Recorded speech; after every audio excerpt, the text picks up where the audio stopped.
اعوذ باللہ من الشیطان الرجیم بسم اللہ الرحمن الرحیم۔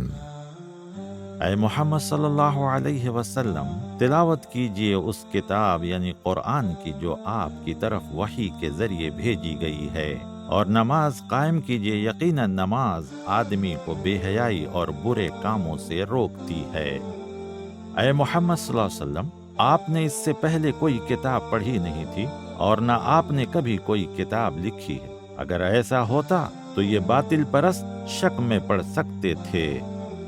اللہ تعالیٰ ایمان والوں سے فرماتا ہے، بے شک میری زمین بہت وسیع ہے، بس تم صرف میری ہی بندگی کرو۔ ہر جاندار کو موت کا مزہ چکھنا ہے، پھر تم سب کو لوٹ کر اللہ کی طرف جانا ہے۔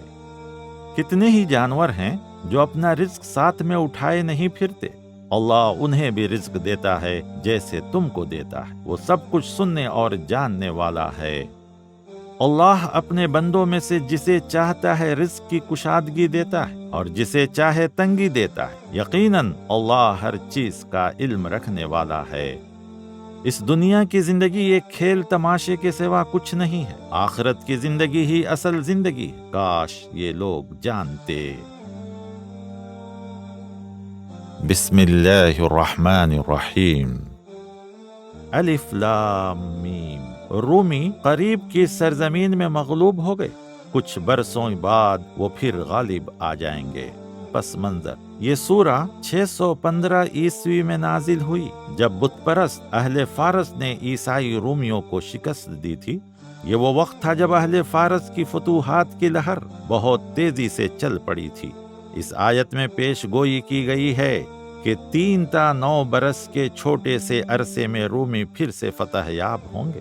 اس موقع پر یہ ایک ناقابل فہم تصور محسوس ہو رہا تھا، کیونکہ خود سلطنت روم بالکل اپنے خاتمے کے مرحلے میں تھی، لیکن یہ پیش گوئی حقیقت ثابت ہوئی اور 622 عیسوی میں ہرکولس نے رومی جارحیت کا آغاز کر دیا اور صرف 2 سال کے اندر سلطنت فارس کے مرکزی مقام تک گھس گیا۔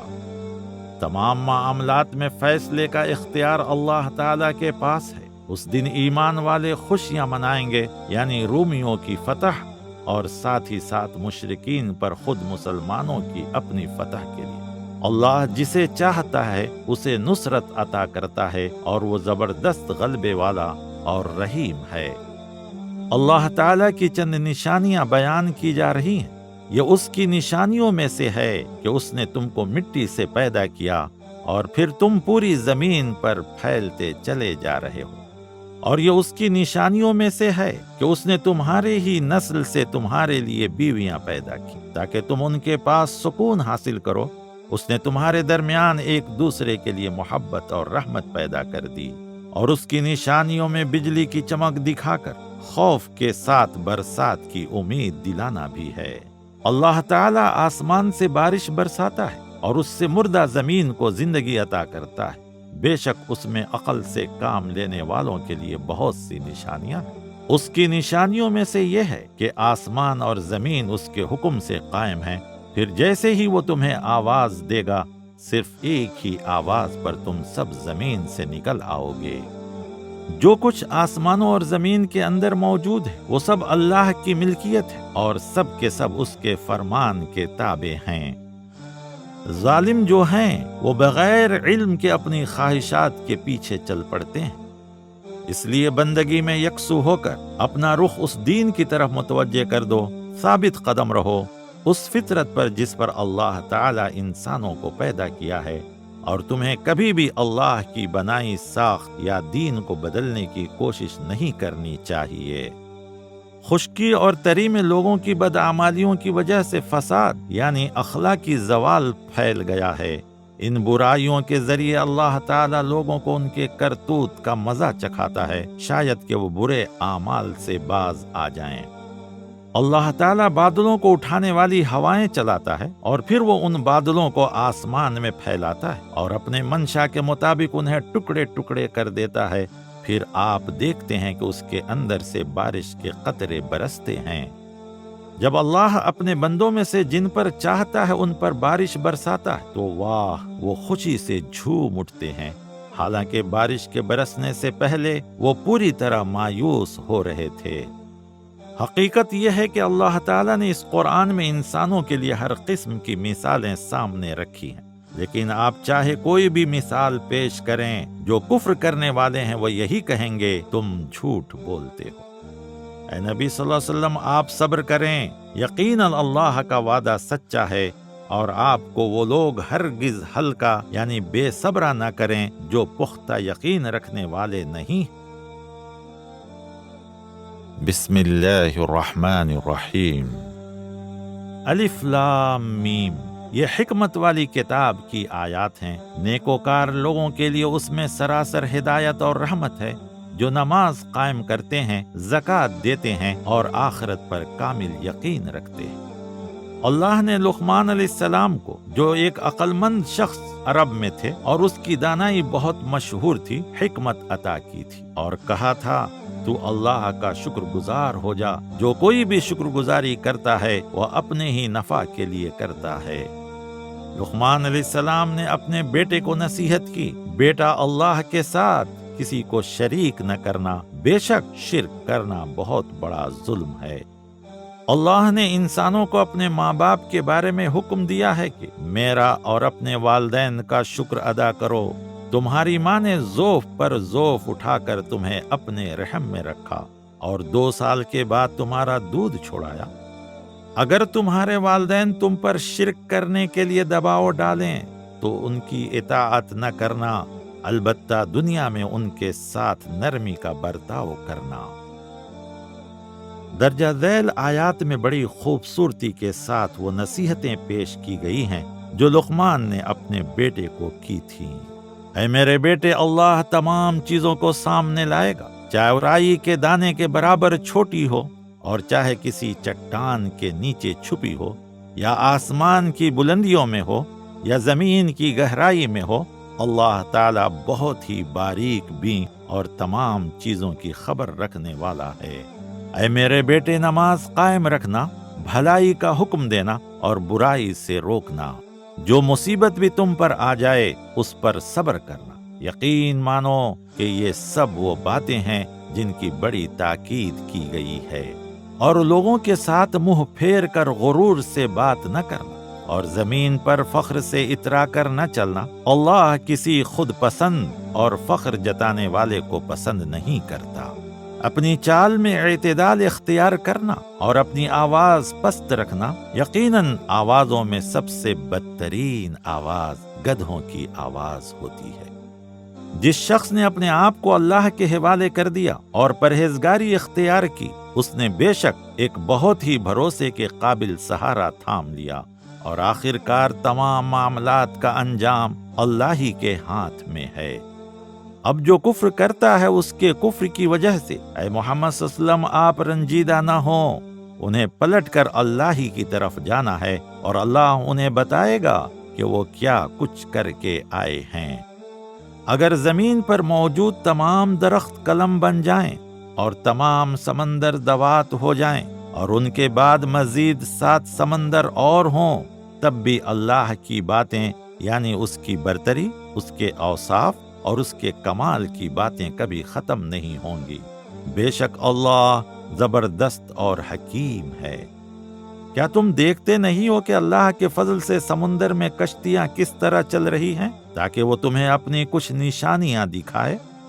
اور جب ان پر بڑی موج سائبان کی طرح چھا جاتی ہے تو وہ اپنے دین کو پوری طرح اس کے لیے خالص کر کے اللہ کو پکارتے ہیں۔ لیکن جب اللہ انہیں حفاظت کے ساتھ بچا کر خشکی کی طرف لے آتا ہے تو ان میں سے بعض یقین اور بے یقینی کے درمیان لڑکھڑانے لگتے ہیں۔ دنیا کی زندگی تمہیں دھوکے میں نہ ڈال دے، اور نہ ہی دھوکے باز شیطان تمہیں اللہ کے معاملے میں دھوکہ دینے پائے۔ یہ بات کوئی بھی نہیں جانتا کہ کل وہ کیا کمانے والا ہے، اور نہ کوئی یہ جانتا ہے کہ کس سرزمین پر اس کی موت واقع ہوگی۔ بے شک اللہ تعالیٰ یہ سب کچھ جانتا ہے اور وہ تمام چیزوں سے باخبر ہے۔ بسم اللہ الرحمن الرحیم۔ الف لام میم، بلا شبہ اس کتاب کو رب العالمین کی طرف سے اتارا گیا ہے۔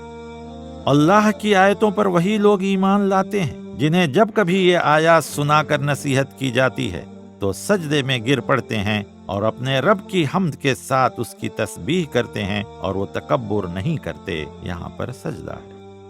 وہ اپنے بستروں سے الگ ہو کر اپنے رب کو خوف اور امید کے ساتھ پکارتے ہیں، اور اللہ نے انہیں جو کچھ رزق دیا ہے اس میں سے وہ خیرات میں خرچ کرتے ہیں۔ کسی کو بھی یہ علم نہیں ہے کہ ان کی آنکھوں کی ٹھنڈک کے لیے ان کے نیک اعمال کی جزا کے طور پر کیا کچھ پوشیدہ رکھا ہوا ہے۔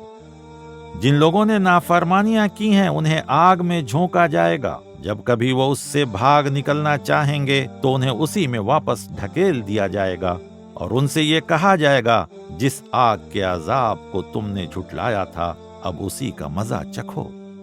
یقیناً آخرت کے اس بڑے عذاب سے پہلے اللہ تعالیٰ ان لوگوں کو اسی دنیا میں کسی چھوٹے عذاب کا مزہ چکھائے گا تاکہ وہ سیدھے راستے کی طرف لوٹ آئیں۔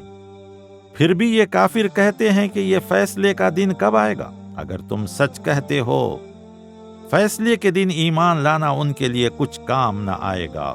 اس وقت انہیں کوئی مہلت نہیں دی جائے گی، لہذا ان کی باتوں پر دھیان نہ دو اور انتظار کرو جیسے یہ بھی منتظر ہیں۔ بسم اللہ الرحمن الرحیم۔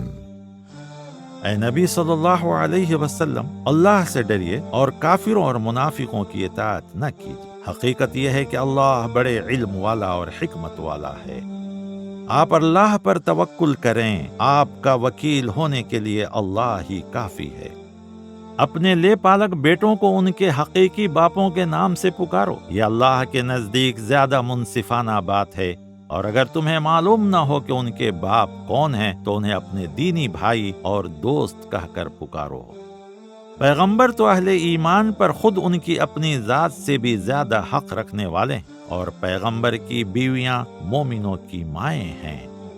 خون کا رشتہ رکھنے والے آپس میں ایک دوسرے پر وراثت کے معاملے میں دیگر مومنوں اور مہاجروں یعنی ابتدائی دینوں کے مسلمان جنہوں نے مکہ سے مدینہ کی طرف ہجرت کی تھی سے زیادہ حق رکھتے ہیں۔ اے ایمان والو، اللہ کے اس احسان کو یاد کرو جو اس نے تم پر کیا تھا جب تم پر دشمنوں کی فوج نے یعنی غزوہ خندق کے موقع پر چڑھائی کی تھی۔ غزوہ خندق اسلامی تاریخ کی تیسری اہم جنگ تھی جو جنگ احد کے 2 سال بعد پیش آئی تھی۔ اس میں قریش نے اپنے اطراف کے قبائل کو اور چند مشہور یہودی قبائل کو اپنے ساتھ شامل کر لیا تھا، اور تقریباً 10 تا 12,000 سپاہیوں کی ایک فوج اکٹھا کر کے مدینے کی جانب کوچ کیا تھا۔ دشمنوں کے مدینہ پہنچنے سے قبل ہی نبی صلی اللہ علیہ وسلم نے مدینہ کے شمال مشرق میں 6 دنوں کے اندر ایک خندق کھدوائی اور 3,000 مسلم سپاہیوں کے ساتھ دفاعی پوزیشن اختیار کر لی۔ مسلمان فوج کی پشت پر کوہ سلا موجود تھا اور دوسری سمت میں کھجور کے گھنے باغات تھے۔ دشمن کی فوج اس طرف سے حملہ نہیں کر سکتی تھی، اور جس کھلی جگہ سے دشمن حملہ کر سکتے تھے وہاں پر خندق کھودی گئی تھی، اس لیے ان کے پاس ایک طویل محاصرہ کرنے کے سوا اور کوئی دوسرا راستہ نہیں تھا، اور موسم سرما ہونے کی وجہ سے وہ اس کے لیے تیار نہیں تھے۔ اللہ نے دشمنوں کی فوج پر ایک سخت ترین آندھی بھیجی تھی اور ایسے لشکر اتارے تھے جو تمہیں نظر نہیں آتے تھے، یعنی یہ محاصرہ 25 دن سے زیادہ چلا تھا، اور ایک رات اچانک تیز آندھی چلی اور بادلوں کی گڑگڑاہٹ اور بجلیوں کی چمک کی زد میں دشمنوں کا کیمپ آ گیا تھا۔ دشمن اس کے سامنے ٹھہر نہیں سکے اور اپنے اپنے گھروں کی طرف واپس لوٹ گئے تھے۔ جب مومنوں پر کافروں کی بھاری فوج چڑھائی تھی تو کچھ لوگوں کی آنکھیں خوف سے پتھرا گئی تھیں، اور انہوں نے اللہ کے بارے میں بھی ہر قسم کے گمان کرنا شروع کیا۔ اس وقت ان ایمان والوں کو آزمایا گیا اور وہ پوری طرح جھنجھوڑ دیے گئے۔ منافقین کے ایک گروہ نے کہا، تم لوگ اب زیادہ دیر تک محاذ پر ٹھہر نہیں سکو گے، چلو لوٹ کر اپنے گھر چلو۔ ایک اور گروہ نے نبی صلی اللہ علیہ وسلم سے یہ کہتے ہوئے رخصت طلب کی کہ ہمارے گھر محفوظ نہیں ہیں۔ ان کا مقصد صرف محاذ جنگ پر سے بھاگ کھڑے ہونے کے سوا کچھ بھی نہیں تھا۔ یہ جو لوگ بھاگ کھڑے ہوئے تھے وہ کفر کے کنارے پر تھے۔ ان سے پوچھو، کون ہے جو تمہیں اللہ سے بچا سکتا ہے؟ اگر وہ تمہیں نقصان پہنچانا چاہے یا کون ہے جو اسے روک سکتا ہے اگر وہ تم پر مہربانی کرنا چاہے؟ سوائے اللہ تعالیٰ کے یہ لوگ کسی کو اپنا حمایتی اور مددگار نہیں پائیں گے۔ بے شک تمہارے لیے اللہ کے رسول یعنی محمد صلی اللہ علیہ وسلم کی زندگی میں بہترین نمونہ موجود ہے۔ یہ سب کچھ یعنی امتحان اس لیے پیش آیا تاکہ اللہ سچے لوگوں کو ان کی سچائی کی جزا دے، اور منافقین کو چاہے تو سزا دے یا چاہے تو ان کی توبہ قبول فرمائے۔ بے شک اللہ تعالی بڑا ہی بخشنے والا اور بہت ہی مہربان ہے۔ اللہ تعالیٰ نے غزوہ احزاب میں کفار کا منہ پھیر دیا۔ مومنوں کی طرف سے لڑنے کے لیے اللہ خود ہی کافی ہو گیا۔ اللہ تعالیٰ علیہ کتاب میں سے لوگوں یعنی بنی قریظہ کو ان کے قلعوں سے باہر اتار لایا، یعنی مدینہ کے وہ یہودی جنہوں نے محمد صلی اللہ علیہ وسلم سے معاہدے کے باوجود غزوہ خندق میں حملہ آوروں کا ساتھ دیا۔ مومنوں نے ان میں سے ایک گروہ کو قتل کر دیا اور ایک گروہ کو قیدی بنا لیا۔ اس طرح اللہ نے تمہیں ان کی زمین، ان کے گھروں اور ان کے اموال کا وارث بنا دیا، اور وہ علاقہ بھی جسے تمہارے قدموں نے کبھی روندا نہیں تھا۔ سچ ہے کہ اللہ کو ہر چیز پر قدرت حاصل ہے۔